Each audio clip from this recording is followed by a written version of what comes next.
اقتصادی رابطہ کمیٹی نے مختلف کیٹیگریز کے صارفین کے لیے گیس کی قیمتوں میں 200% تک اضافے کی منظوری دے دی۔ نگراں وزیر خزانہ شمشاد اختر کی زیر اقتصادی رابطہ کمیٹی کی 1 نومبر سے نئے گیس ٹیرف کی منظوری دے دی ہے۔ فیصلے سے گیس صارفین پر 395 ارب روپے کا اضافی بوجھ پڑے گا۔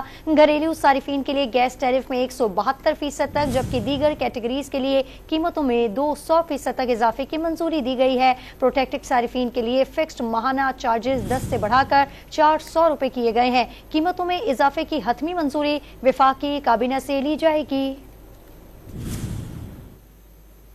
اقتصادی رابطہ کمیٹی نے مختلف کیٹیگریز کے صارفین کے لیے گیس کی قیمتوں میں 200% تک اضافے کی منظوری دے دی۔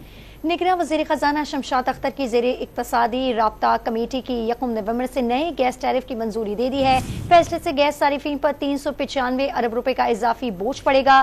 گھریلو صارفین کے لیے گیس ٹیرف میں 172% تک جبکہ دیگر کیٹیگریز کے لیے قیمتوں میں 200% تک اضافے کی منظوری دی گئی ہے۔ پروٹیکٹڈ صارفین کے لیے فکسڈ ماہانہ چارجز 10 سے بڑھا کر 400 روپے کیے گئے ہیں۔ قیمتوں میں اضافے کی حتمی منظوری وفاقی کابینہ سے لی جائے گی۔